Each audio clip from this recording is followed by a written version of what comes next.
are back at it, back into Revelation chapters actually, 13. Verse 11, starting there today, we'll be talking about the beast from the earth. Last time we met, it was the beast from the sea, and we got to deal with all that sort of fun stuff. And now we need to continue that conversation midway through chapter 13 and with the second beast. It is just as much fun as the last, as we will see here. And we must continue as we go through this to look at this from the context of the socio-political time in which John lived. We know that the first beast represented Rome and all of those who are worshiping Rome, and this new beast, or the second beast, seems to represent the imperial priesthood. This is the group that assisted Rome in growing the imperial cult throughout all of Rome. They are the priests for the Roman emperors, I guess is probably a good way to look at it. So the imperial priesthood, so the imperial being the Roman emperors and all of their emperor ways, and the priest who would show people how to worship and then maintain the temples and altars that were built for these emperors.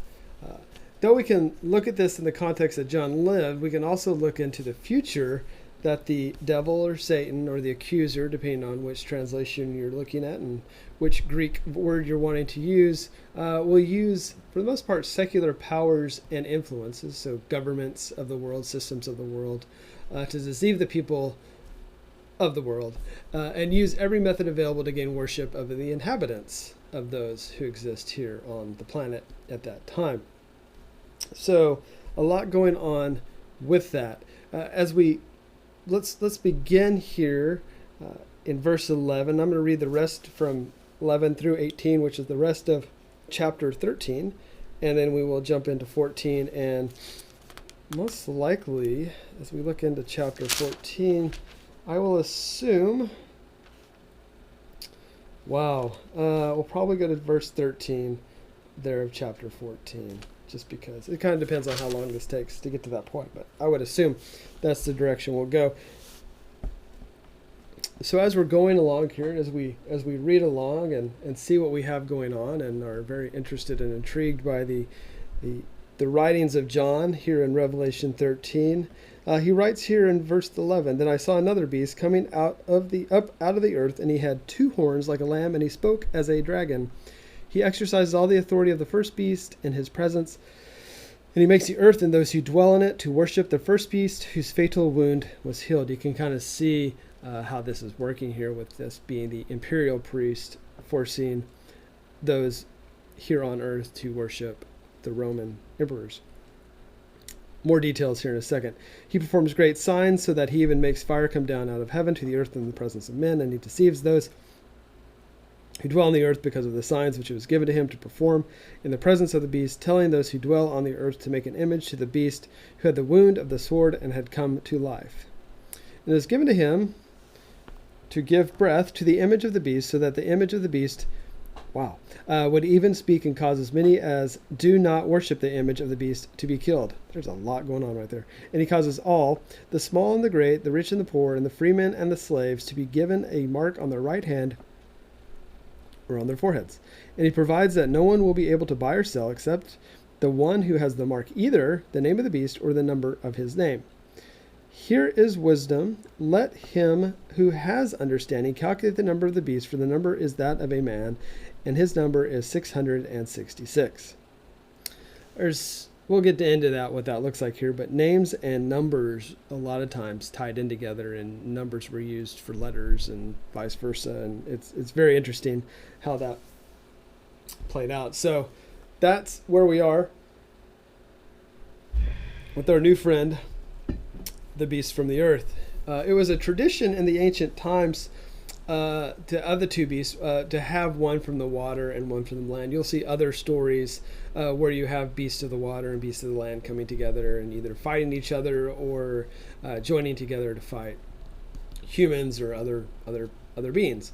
And so this isn't something that would be very foreign at all to those in this time period who are reading this as an apocrypha type, not apocrypha. I don't even know if I can say that word right now, as this type of literature. What John is speaking here is not strange for the early readers. If we were to reference First Enoch in the Apocrypha, 60 chapter 60 verses 7 through 10, we would know of the Leviathan. We've also heard of that, of course, in our own scriptures, which is a female monster who lived in the ocean, and then Behemoth, a male monster who occupied a waste of wilderness, a land called Duodain. This, like I said, would not be foreign to them. What John is doing here is not odd and would make sense for authors to pick up stories from common culture, which John does. John picks up a lot of stories, especially from the Old Testament, and even meshes some of the prophetic-like stories that you'd get from Daniel and some of the other prophets, Ezekiel, and kind of mesh it up to provide us with what he is trying to communicate to the people at that time. So nothing too odd in that regard. Another way to look at this, that the two beasts would be determined, is based on another familiar story, like I said, from the book of Daniel, most likely chapter 7. The first beast came from the sea, and we talked about that last week, and the second beast out of the earth, as we see in Daniel chapter 7, verse 17, where it says the beasts are kings that arise out of the earth. Another way to look at this is as the two beasts, again, like last week, or last time we talked about this. The first beast, Rome, came across the Mediterranean to conquer Asia Minor, which we know that to be historically true. And the second beast rose within Asia Minor itself. So once Rome was established, its power in Asia Minor, the second beast arose, of course, being the imperial priest. What we know is that the evil trinity is now together. The evil trinity being the beast of the land, the beast of the earth, and Satan. And so you have that coming together here, wreaking havoc on all of the world. We can contrast here, of course, with Christ received authority from the Father. The Antichrist receives authority from the dragon. So you have dragon, beast, earth beast, ocean beast, earth beast. And then you have, of course, Father, Son, Holy Spirit, the contrast of the Holy Trinity versus the evil Trinity. Continuing as the Holy Spirit glorifies Christ, the false prophet, the third beast, glorifies the Antichrist. So again, some similarities there. We know that the beast out of the land has a couple of descriptions, one being the deceiver and another known as a false prophet. The symbolism of the horns, like a lamb, are to give a false sense of security, of being harmless, when in fact this beast is absolutely not harmless, though it's like a sheep in wolf's clothing. We've heard that before, much like when Jesus, of course, would warn of the false prophets when he did make that reference to sheep's clothing. The speaking like or as could mean that the beast had the roar of a dragon or spoke like a dragon, much like we see with the serpent in the Garden of Eden having words of deceit. So we know there is a serpent, an accuser in the Garden of Eden who used words of deception. And that's similar to what we're seeing here as well. The second beast is fulfilling a priestly role with the intent of people worshiping the first beast. And through this, he works miracles and threatens economic turmoil to those who do not worship the beast out of the sea. Of course, that being Rome. In John's day, the second beast could either be, like I was saying earlier, either local priest of the imperial cult or the more powerful provincial council of that time responsible for enforcing emperor worship. So you had multiple groups of powerful people or who had been given power to enforce the worshiping of the emperor. So it's a big deal. Keep everyone in line. You worship the emperor and everyone stays in line, and we're all good and staying out of trouble for the most part. It seems to be John's opinion that Rome and emperor worship were the primary reason of the church's oppression and suffering, which is, of course, a major reason why John wrote the book of Revelation. Pergamum at that time, which was one of the primary areas of the emperor cult, or the imperial cult, had already martyred believers, including Antipas. So if we would go back to chapter 2, verse 13 of Revelation, you'll see that. There's something deeper going on here beyond the time of Roman power. It seems that John is showing a secular structure that is being built or created that distracts people from God and the worship of God to the worship of secular systems and institutions, which would then, of course, play in our day. That's what we're seeing, where there's a lot of distractions from God related to secular systems, be they governments, be they other sort of institutions that are in the way that either people worship or put a lot of authority into, and even to over the power of and authority of God. Let's continue on. Verse 12, as we go through here, the second beast, and these other verses, trust me, will not be as long as 11. There'll be some of length, but we'll go through the next very quickly. The second beast works as a prophet for the first to carry out the message of its God. The purpose of the second beast is to point everyone to the first beast. Of course, like I said, to worship that beast is what we're seeing in verse 12. This is the entire human race, not just those who are not faithful, but all people. We have to remember that the God had promised that those who are faithful would be protected spiritually, which is true, but they would not. That promise of protection for material or physical protection is not part of the deal. It's about spiritual, but being able to remain faithful even in a time like this. The fatal wound here that is being referenced could be a reference to Nero Redivivius, and how this emperor was the head that was fatally wounded. We again see that it was the beast that healed and not the head, so most likely that very likely could be that one emperor there. Could be something else, but we only have so much time to go through this. Verse 13, the false prophet parody continues here. Seems to be a parody of the work of Elijah. This is based on the false prophet's ability to perform miracles or great signs. Deuteronomy 13:1 warns of such false prophet misleading those who see wonderful and spectacular signs. Continuing with Elijah, like Elijah, he comes down from heaven in the sight of everyone, so he's kind of not mocking, but copying, of course, the work that Elijah did, because people would be familiar with that. As Elijah helped or showed the way for the Messiah, the false prophet does the same for the false Messiah. Shows, oh, look how powerful this false Messiah is. We can do tricks.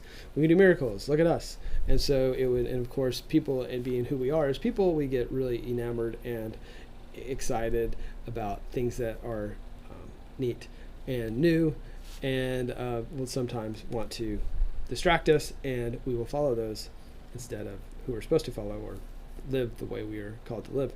Jesus predicted in Mark 13, chapter 13, verse 22, that the false prophet would lead people astray, even those who were faithful. And Paul gives a familiar warning or a similar warning in 2 Thessalonians 2:9, where there will be false teachers, prophets who display counterfeit miracles, signs, and wonders. Man, who has the yawns today? It is me. Anyways, trying to get that oxygen into the brain. Verse 14, continue on here. Certainly I'm not bored by this, but certainly I guess with all the talking and thinking, my brain is deprived of oxygen. So we will do our best to continue on. Verse 14, we can look at the false prophet here as the Antichrist. You could refer to him as, say, the minister of propaganda. That's a good way to look at it. You'd hate to have, I would not want to have that title, but I assume plenty of people in other governments in the past have, and even to this day, I would say there are ministers of propaganda. So that's what we have here. A different audience, possibly less broad here, with the inhabitants of the earth or dwell on the earth, seems to be, this is the group for unregenerated humanity that's being referred to here. Those whose names are not written in the book, in the Lamb's Book of Life. And so you have a couple different groups being referred to here. So we'll look at it from that perspective. This group here is being deceived by the miracles that the second beast performs. The second beast in this situation instructs the people following along to make an image of the first beast, of the beast who survived the stroke of the sword. Based on what we know from historical texts, of course, this is just, again, high-level overview. The Roman Empire had set up an image of the emperor in every city, and that image was to be worshipped. And so that's what is being talked about here, and about how in every city now in Asia Minor or any Roman provinces now had the statues of emperors that they then had to worship, which is just very unfortunate if you're just a guy walking down the street, or gal walking down the street, and seeing that, oh gosh, I walked by this, now do I have to worship it? And the answer was probably yes. If I don't, what happens? Well, I probably won't be able to eat. It's really a very, very hard time for the people. Happens today, to this very point. I mean, stories on North Korea I was reading today related to freedom of religion. I was dealing with this very issue. Not that John is pointing to North Korea and the beast being North Korea or China or Russia, but that people live in similar situations of oppression as they had underneath the Roman Empire. Verse 15, the second beast seems to be able to have the power to breathe life into inanimate images or statues even that have been put up throughout all of Rome. Remember, the second beast is a counterpart to the Holy Ghost, so has some sort of breath or ability to do that. Some people say it was purely smoke and mirrors. Could have been or can be, and it just depends. But it seems like what John is describing here is the ability to do that, to put some sort of life in inanimate objects. It is widely believed in ancient literature that statues spoke and performed miracles. Recall that Simon Magus was able to bring statues to life. So it would not be out of the ordinary. But again, probably a lot of ventriloquism, which was practiced by priests in Oriental cults, and also some related sorcery had found a place in the official circles of Rome during that time. So it probably had a lot to do with that as well. A lot of just sleight of hand, ventriloquism, Wizard of Oz type stuff that we see. It seems based on the syntax that the image statue not only spoke, but it could also pass the death sentence on all who would not worship it. Again, tied to that ventriloquism idea. What we're seeing is that there will be a significant division. We will have those who will stay to their faith and others who will venture off and worship the Antichrist, which unfortunately has happened since the beginning of worship. This is a decision that all people have to make preceding the return of Christ, as we know from 2 Thessalonians 2. This is believed to be where we will see the separation of half-hearted Christians and those who remain faithful to God. At this point in history, this is how it was playing out in the time of the Emperor Trajan. Failure to worship his image was a capital offense, and you had better be all in if you expected to survive. It's kind of the theory and philosophy of that time period. As we continue on, I told you we were moving so fast here, you're probably getting whiplash. Verse 16, at this point, all of human society is now required to receive the mark of the first beast on either their right hand or the forehead. It was a sign for commerce, the ability to buy and sell things. If you wanted to buy or sell things, you had to have some sort of marking.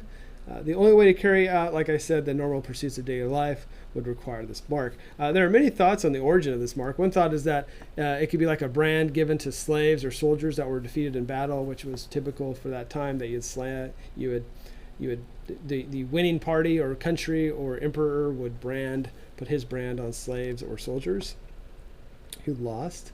For example, the Samians branded the defeated Athenian army or prisoners with an owl.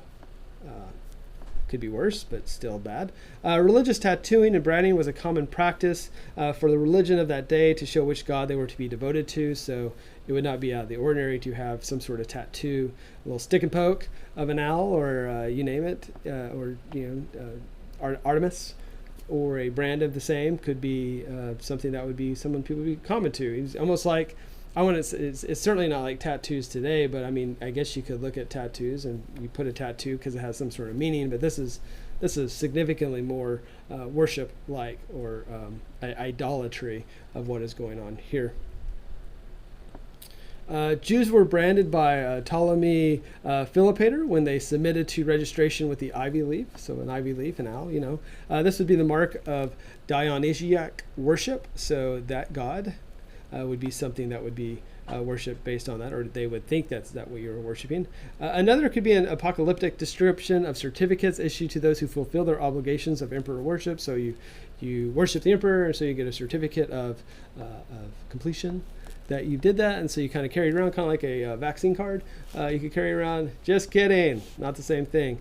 Anyways, one more could be a parody against the mark of Christ, which is X in Greek. The mark on the forehead was given to Christians when they became new believers, which is Merry Xmas, Christmas. Some people think that Merry Xmas is not good or not nice or not Christian, but actually you're just saying it in Greek, so you're just actually being fancy when you say Merry Xmas because you're saying it in ancient Greek. Whatever the mark was, and I think it's funny for those who think that they're taking Christ out of Christmas, but they're actually not. They're just inserting it, but in the Greek language. Whatever the mark was, its intent was to be a parody against the sealing of the servants of God that we saw back in chapter 7. If you remember the 144,000 sealed, this is supposed to be okay, well, you'll do that, we'll do this. And so that's kind of what's a tit for tat. Much like those who receive the seal of God would escape the destruction that will come to the earth, those who accept the mark of the beast will escape the beast's wrath against the church. So the beast is going to show its wrath against the church. So you either take the mark and avoid the wrath, or you don't take the mark and you deal with the wrath. But at the same time, the positive side is you avoid the destruction that's going to come to the earth. And most likely, if you're, well, not most likely, but if and when you are martyred, you are in paradise with God versus not. Unlike the seal of God, the seal of the beast seems to be invisible and shows the allegiance of the demands of the imperial cult. Some have taken it as less of a physical mark and more of a figurative, meaning to show the character and conduct of the idolater. So that's just the fruit in which they produce as people, as their personalities would produce. It's a bit weak based on the need of the mark to buy and sell things. So you just because you were a pagan-like guy, and now you can buy things, I think I agree is a little weak. There had to be some sort of identifier there to let them know whose side you were on. And so what we see here is that at the end of this, is before we go into verse 17, only those who are willing to die compromise their faith will resist the mark of the Antichrist.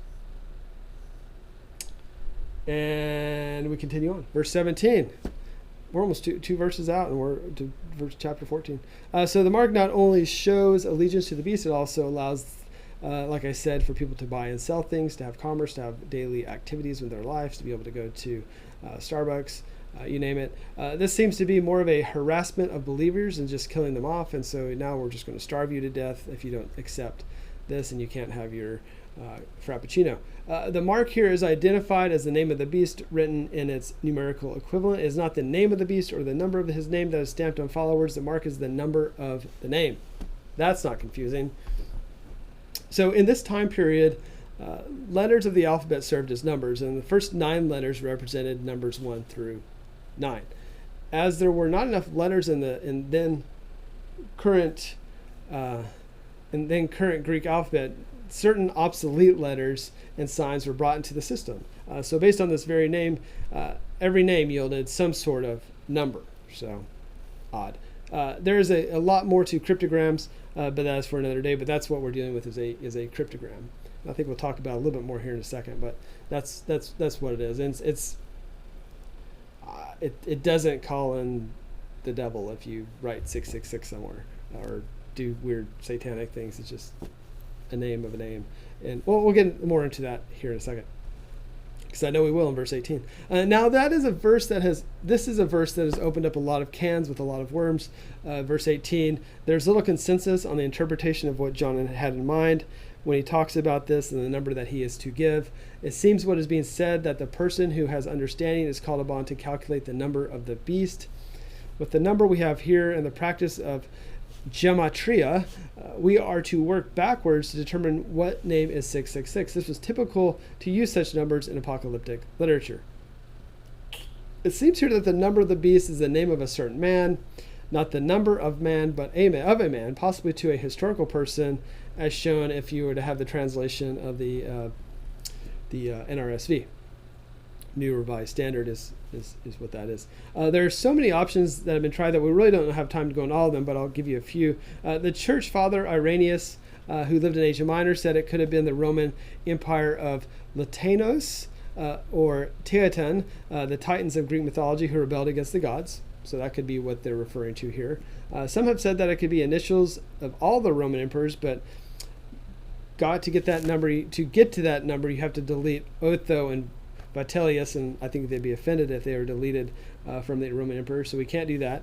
Some say it was a reference to Domitian and his full Latin title, which I didn't spell it out, but it's quite long, and that could be it.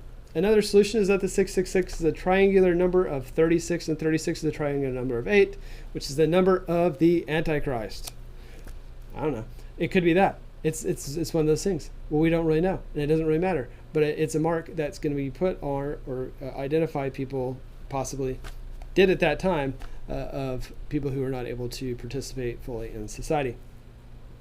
Today, it seems the more commonly accepted idea is that it's the numerical equivalent to Nero Caesar. This also goes along with some translation variant of 616 would give the same name if it was written in Latin. So I've seen that multiple times where maybe the number wasn't 666, it was 616, and it was misinterpreted. And if it was 616, it also gives you the name of Caligula, so that could be part of it as well. Then again, the name of Nero is never suggested by ancient commentators, even though his level of persecution modeled him as a good antichrist. He was not a pleasant person to be around if you worshiped God. More recent views is that the 666 is more of a symbol than a cryptogram. Oh, wow. So it may not even be a cryptogram, you say. As it falls short of the number of perfection in each of its digits, meaning it shows us that it is the ongoing inability of the beast to accomplish its purpose. So we know that if the number 7 is complete perfection, complete or perfection, I guess it could be complete perfection. Is that redundant? It could be. Anyways, what we're seeing here is that the 666 is showing that it's not quite there, doesn't quite hit the mark, is not the number related to what we know of as God. What we can determine, or at least possibly agree, is that John most likely only expected or wanted those closest to him to know what the number really meant.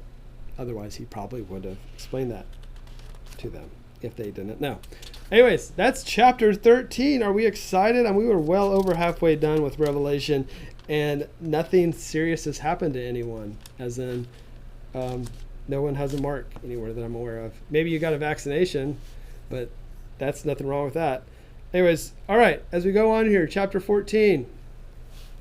Revelation 14, the Lamb and the 144,000 on Mount Zion. We get reintroduced to the 144,000 sealed folks I believe we saw in chapter 7. And this is just, man, blow your mind, crazy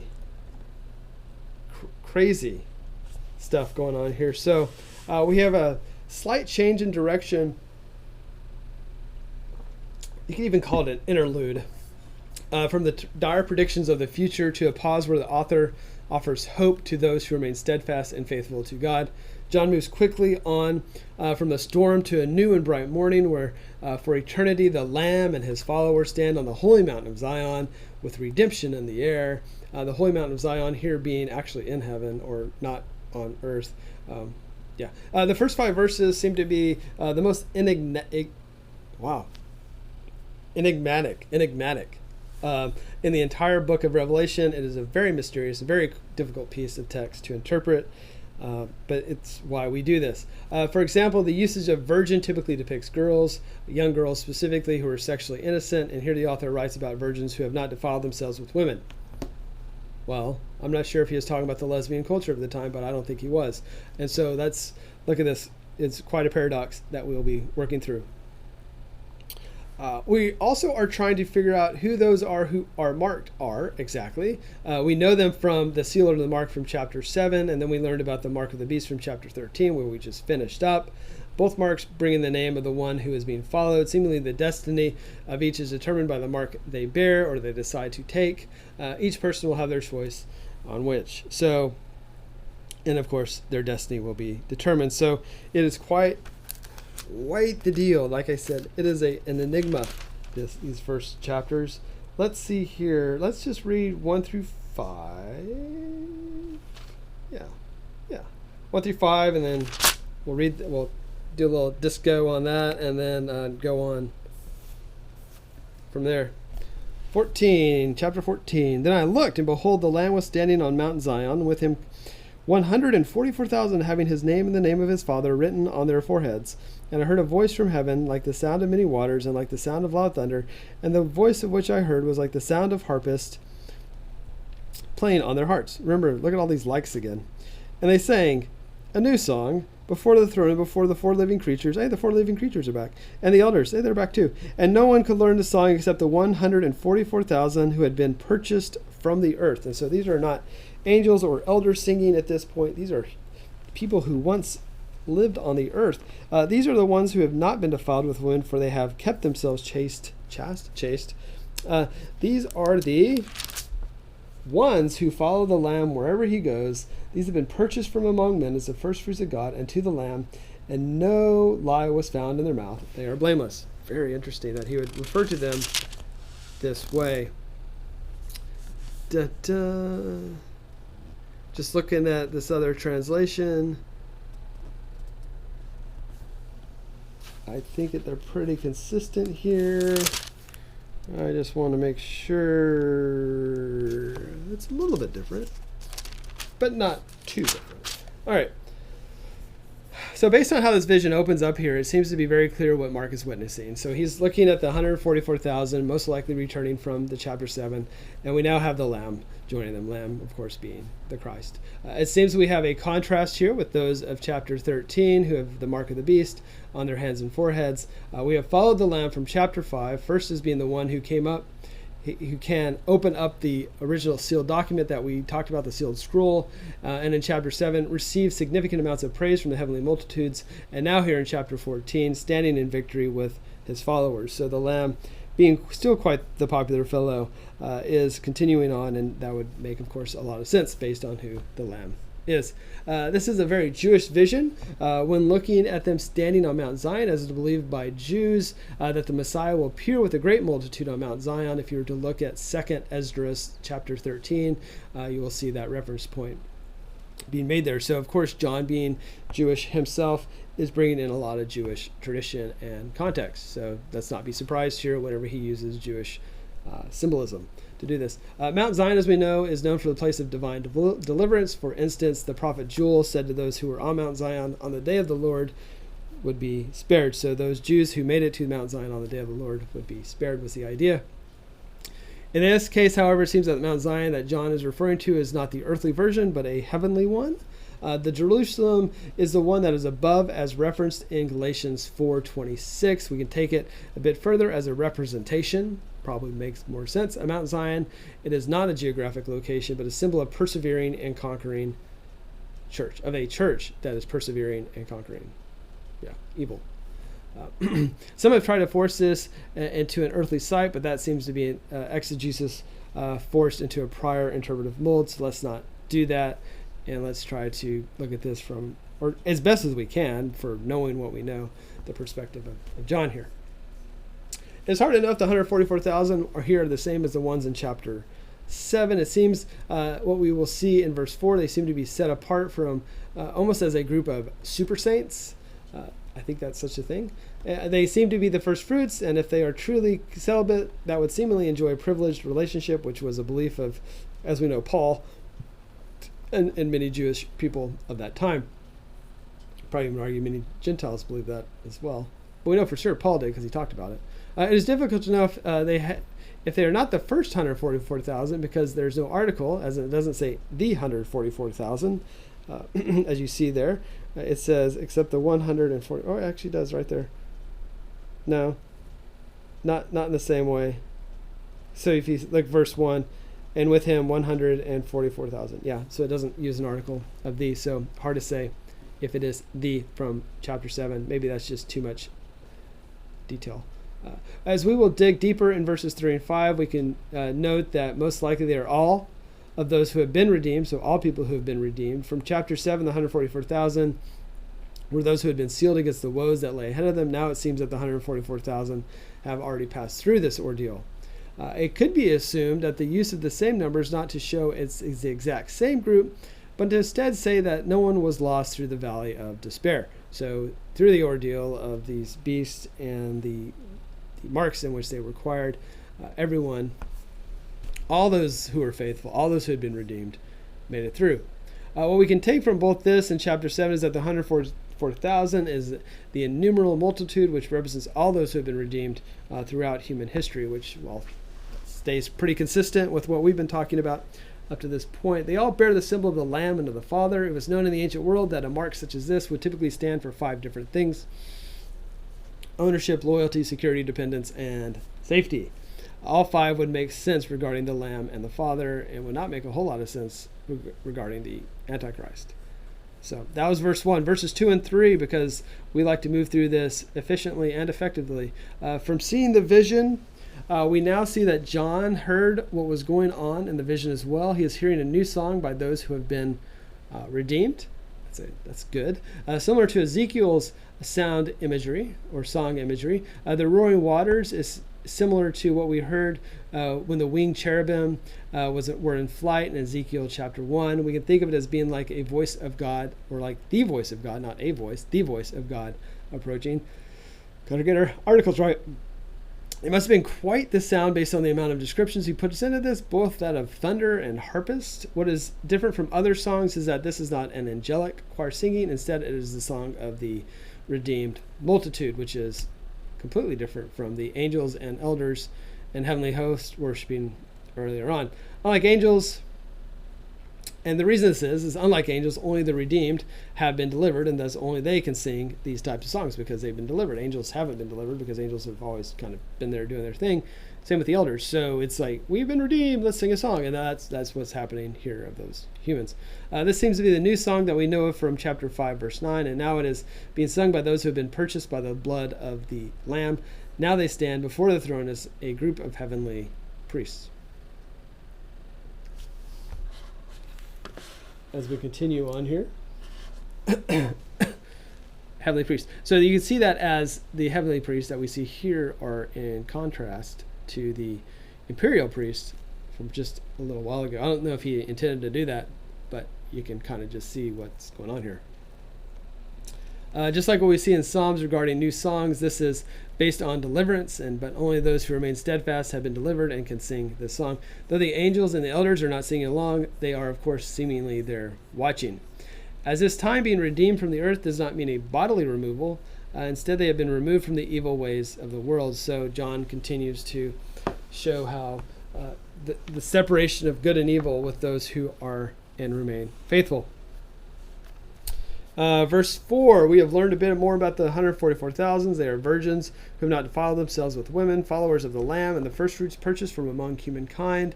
As you can imagine, the first description has led to quite a bit of conversation, and consternation.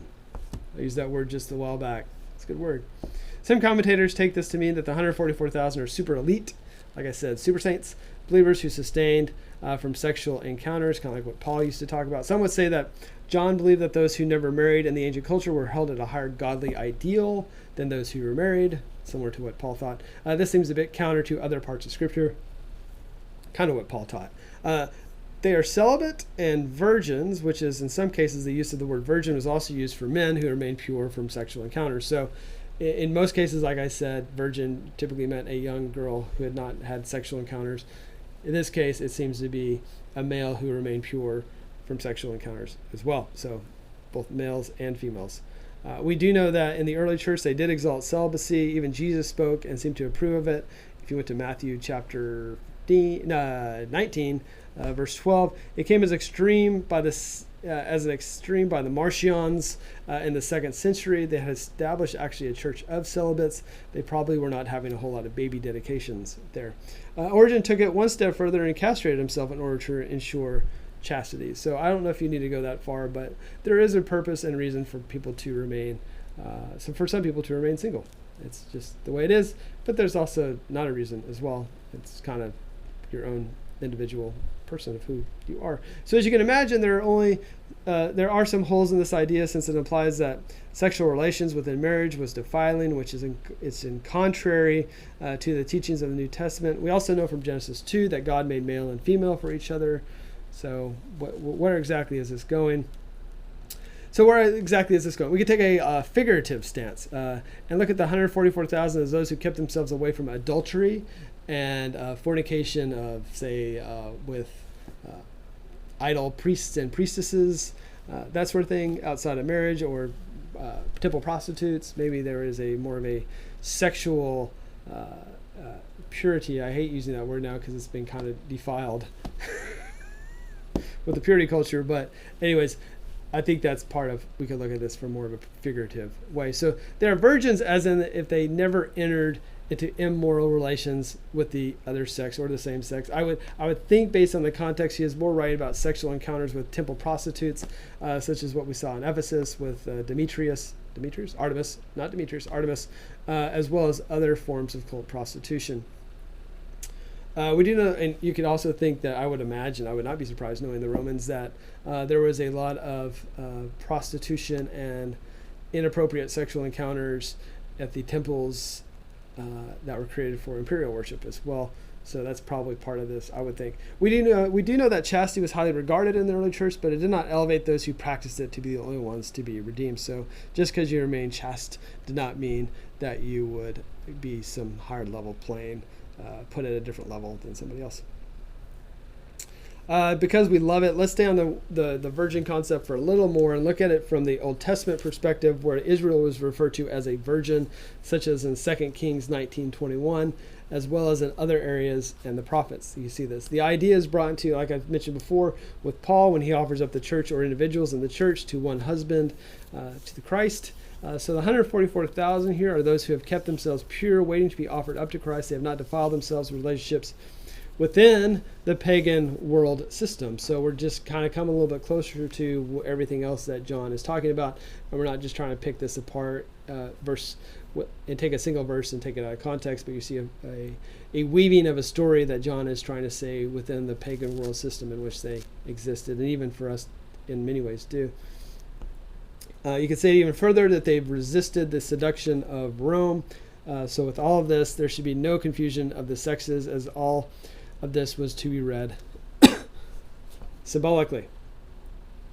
We then see the redeemed as those who follow the Lamb. The following points to have the redeemed follow the life and instruction of Jesus while he was on earth, is living as an example, is probably what we're seeing here as well. To the reference of first fruits, originally, of course, first fruits meant a token offering to God that released the harvest that followed, of course, eating at that point. So you've offered up and as a thanksgiving to God of what you have been provided, and then, of course, consume it after that, hopefully a reasonable and responsible manner. The point of reference here is that by offering themselves to God, they were set free from human entanglements and instead to belong solely to him. So they have stayed away from the seduction of Rome and the pagan systems, world systems, and have offered them fully and completely to God. As we turn into verse 5, it's actually page 1190 in my Bible. This is a contrast to those who have sold out to the Antichrist, the ones who live and practice the falsehoods. The pagan world exchanged the truth for a lie, but that is not the case with those who are redeemed. Zephaniah had prophesied that the remnant of Israel would speak no lies, nor would deceit be found in their mouths. And the 144,000 were also ethically blameless. They were beyond the reach of blame. So that's what we're seeing with this related to the blameless. They had avoided the pagan systems. As we wrap up this section, we have the contrast with the two very scary beasts with that of the hope of the Lamb, which, of course, as you can imagine, brings a surge of spirited expectation. And as difficult as the future may be, there remains a joyful prospect of soon to be standing beyond the suffering. The people will soon be standing beyond the suffering and being with the redeemed and singing the song of salvation, which, of course, is to strengthen the believer to endure the reality in which they existed. Again, today we can look at the book of Revelation for the very, very same reason, to be able to look at it from that perspective of hope and to strengthen us and allow us to endure a sometimes seemingly crazy world. All right. The next section encompasses 6 through 20, but we're only going to go through 13 today because, we only have so much time per day to do this great work. And so we're going to, let me read chapter 14, verses 6 through 13, and then we'll do a quick overview of those verses, and we'll go on from there. We have entered here, as we read this, you'll notice another interlude, much like what we saw in chapter 7 between the sounding of the 6th and 7th trumpet. Here, after the vision of the heavenly vision of the 144,000 on Mount Zion, we see the reader will be reminded of those who believe will be redeemed, while judgment will come to those in the unbelieving world. This also allows us to go back to the martyrs that we see in chapter 6, verses 9 through 11, that God has not forgotten about them and the violent death they faced because of their faithfulness and their conviction of what they believed. So we have the impending judgment is announced here. We now leave the vision of the Lamb, and we have the end of the 44,000 standing in victory on Mount Zion, and introduced now to three angels who come with a message that, as you'll notice, are very much tied together and progressive as they go. We have the summons to worship the Creator. We have the prediction of the downfall of the citadel of paganism or pagan systems, and a portrayal of all who will be tormented for worshiping the beast. So, it almost seems like I'm avoiding reading verses 6 through 13, and I'm not. And that's why we will begin right now. So, chapter 14, verse 6 through 13. And I saw another angel flying in, another angel. Keep that in mind because that's important. Mid-heaven, or mid-air, having an eternal gospel to preach to those who live on the earth and to every nation and tribe and tongue and people. And he said with a loud voice, "Fear God and give him glory, because the hour of his judgment is come. Worship him who made the heaven and the earth, and see in the springs of water." Notice the contrast of the waters. Salt water, sea, and springs of water, fresh. And another angel, a second one, followed, saying, "Fallen, fallen is Babylon the Great," Rome, "she who has made all the nations drink of the wine of the passion of her immorality." Verse 9, then another angel, a third one, followed them, saying with a loud voice, "If anyone worships the beast in his image and receives a mark on his forehead or his hand, he also will drink of the wine of the wrath of God, and which is mixed in full strength in the cup of his anger, and he will be tormented with fire and brimstone in the presence of the holy angels and in the presence of the Lamb," as in they will be looking on. "And the smoke of their torment goes up forever and ever." Oh boy. "They have no rest day and night, those who worship the beast in his image, and whoever receives the mark of his name. Here is the perseverance of the saints who keep the commandments of God and their faith in Jesus. And I heard a voice from heaven saying, 'Write.'" That's important. It is important because this needs to get written down. "Blessed are the dead who die in the Lord from now on. Yes, says the Spirit, so that they may rest for their labors, for their deeds follow with them." This is just nut show. This is all I gotta say. This is how this is all playing out. We have three new angels we haven't met before. At least we don't think we've met them before based on the information that we're provided. It doesn't say the angel returned or the angel from chapter whatever earlier on.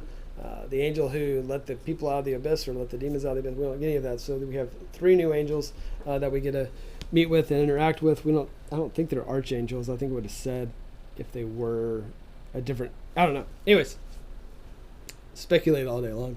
We're not, like I said, not sure exactly who this angel is referred to, but most likely all the other angels who we've already met, just another angel, not just, but another angel. It is similar to the eagle of woe from chapter 8, verse 13, which flies and speaks in a way where everyone can hear living on earth based on them flying around in mid-heaven or mid-earth. We are mid-air.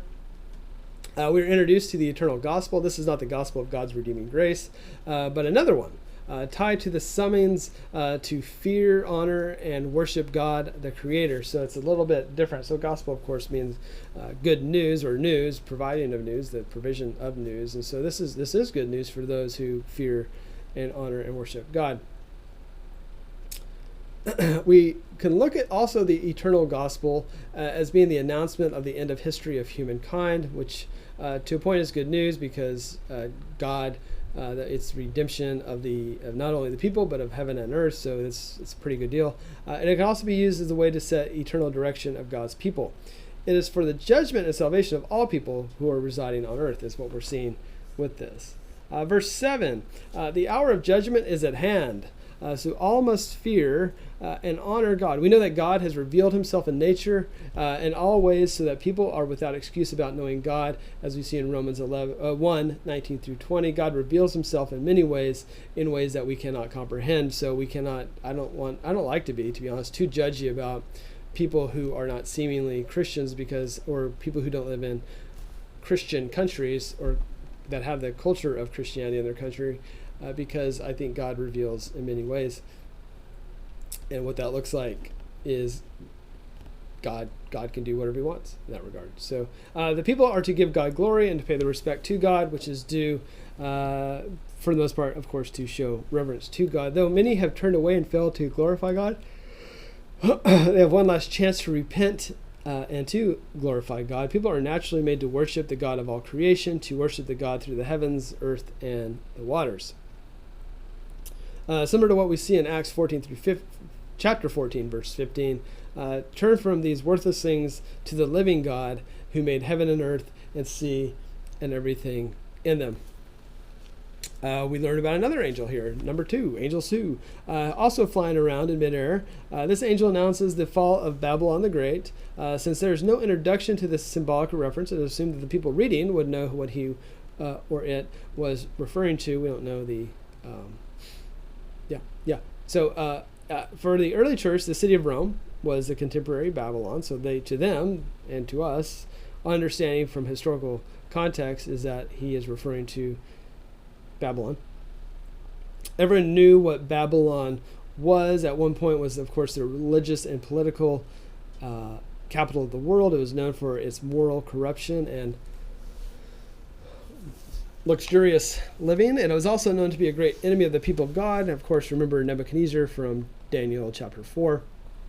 It was known to lure people away from God and worship of the Creator. Think of it as a dark Jerusalem, the anti-Jerusalem, the final manifestation, most likely, of secular humanism, removing or attempting to destroy all remaining vestiges of religion is what's going on here. So pretty bad stuff. So the angel announces the center of pagan power and the name in the same way as Isaiah does in Isaiah chapter 21.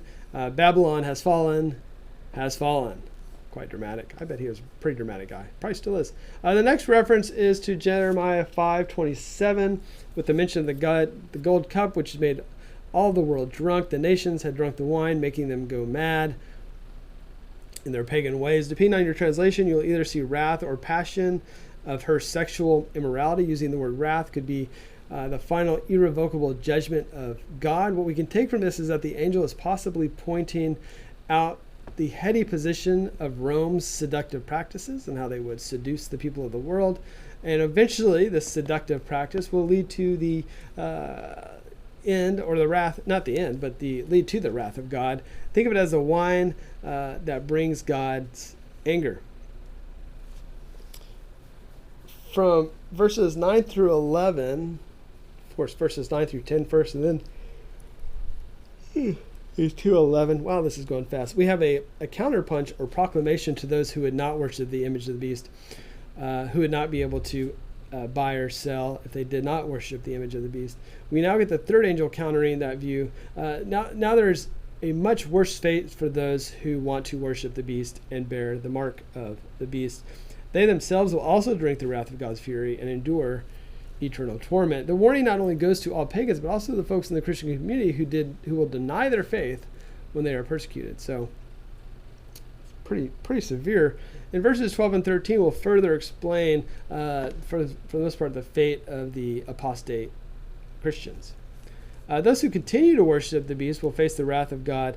We see references to how offerings of wine to enemy nations causes the fall of the nations, such as Jeremiah 25, where the nations who are given the wrath of God shall stagger and go mad, get drunk, vomit, and rise no more. So again, John is pulling references from our friends in the prophets. God's wrath is righteous, based on what we're seeing here, and based on people's adamant refusal to accept his love. This is not about following some rules or laws. The wrath is passionate and vehement. The word that's actually being used here in the original text, or in Greek, would have been thunos, meaning that it is the white heat of God's anger, so it's pretty bad, very, very bad. The use of full strength is telling us that there is no dilution to this wine. There is no mercy and no grace. Those options are now gone. They had their chance. They turned away from it. The uses of sulfur points to the judgment on Sodom and Gomorrah. We know sulfur was used in that instance. And of course, what we will see will be used repeatedly in the final chapters of Revelation. Sulfur is a very apocalyptic symbol here, but yet we should not take it lightly. The readers here were to be startled into seeing the eternal consequences of denying their faith in God and what that would look like. Though it may feel a bit hyperbolic, it is not the time to dwell on that thought, and it seems that judgment will take place in the presence of the Lamb and the holy angels. Like I said, they'll be looking on. I believe this judgment is looking to Luke chapter 12, verse 9, where Jesus says that those who disown him will be disowned before the angels of God. This punishment is in front of the holy host, which is apparently to make the punishment even more severe, which is a Jewish tradition. It was very much a Jewish belief that those who have denied God, those who have been damned, will be punished in the presence of those who are or remained righteous. So again, pointing back to his Jewish heritage, they seem to believe that this made sense based on all the pain and suffering the righteous had to go through. So now those who are being tormented can go through pain and suffering in front of those who were tormented. It is to show a comparison between, as second Esdras discuss, the place of refreshment with the pit of torment and the paradise of delight versus the furnace of Gehenna. For those who are under judgment, to look on at that, so to look on at the righteous and see the drastic differences in their situation, fire and torment compared to delight and refreshment. Let's not drag this along too much, but that's what is going on here, is that the contrast between the two. With all that said, there's nothing, those are all kind of speculations that John was saying, because there's nothing specific or explicit said in Revelation that this is what's going to happen. The angels and the elders will, but those who are righteous will not. There's nothing that says that.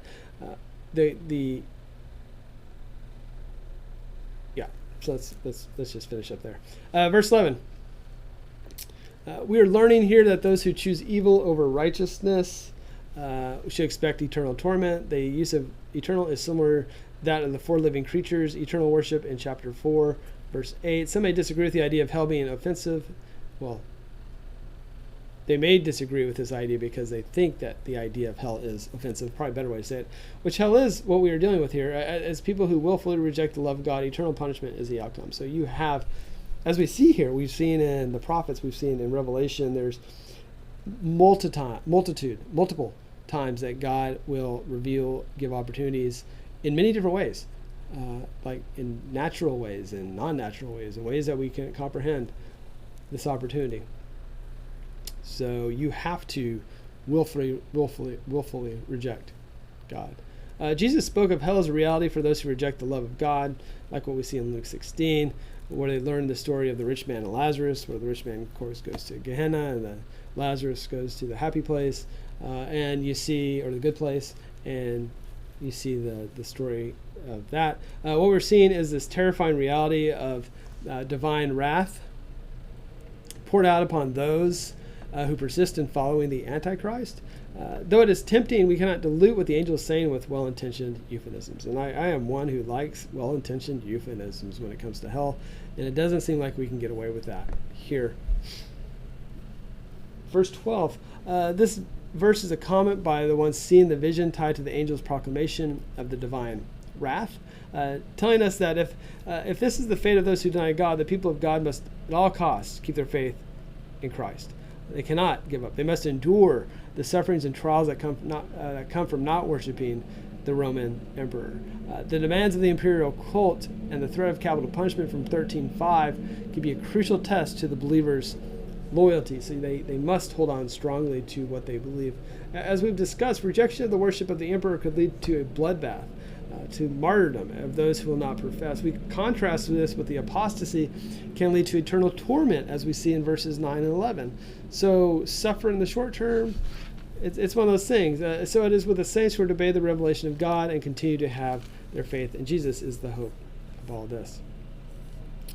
Verse 13, the final verse that we will be doing today. We have the seer who now hears a voice from heaven, from which, for the most part, tells us that their faithfulness in Christ may lead to martyrdom, but those who die are blessed as they have entered victoriously into rest. So death is not the end, but a transition from the temporal to what is final. Hard enough it is the Holy Spirit speaking here, as the Holy Spirit seems to be speaking in the latter part of this verse. What it is our understanding is that the voice that is speaking obviously has some sort of high level of divine authority. We're commanded to write. We know, of course, what is to be saying is important. When you see that, write this down. Isn't that a George Strait song? Write this down. Yeah, so anyways, so that's very important then too. We have to look at this also as a beatitude. One of 7 that are actually found in Revelation. Blessed are those who meet death in the state of spiritual union with Christ. This is to contrast the apostates who have walked away from Jesus and have not kept in spiritual union with Christ. For those who have turned away or always remain pagans, they will face eternal judgment and loss. The use of from now on has made some believe that those who die of martyrdom will have a special blessedness, setting them apart from other believers. I don't think that's really where that's going from here. Instead, we are to look at this from now on. Life will be a lot harder as they transition into a life of persecution. Yeah, I think that's probably based on John's writings. That makes a lot more sense. In this view, they are not being set apart from those believers who died in less trying circumstances. All believers coming to the redemption of God on equal footing. Their deeds, God will not forget that they endured loyally to the faith, that they resisted the demands of the Antichrist. So all that will be remembered. Deeds here is not a spiritual attitude or even an inward character. This is not a legalistic work that merits eternal bliss, but a manifestation of their devotion to Christ. So the deeds are their devotion, how they are remained faithful. And these deeds follow them in the sense that there can be no separation between what a person is and what a person does. And so that's the faithfulness of who we are within ourselves, the spiritual people that we are, and our consistencies with that of being followers of Christ, being faithful and righteous in Christ. So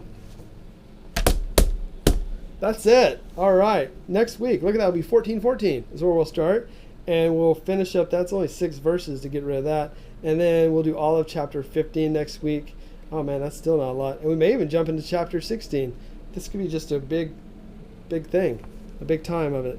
So I hope you have a good rest of your day. Thank you very much.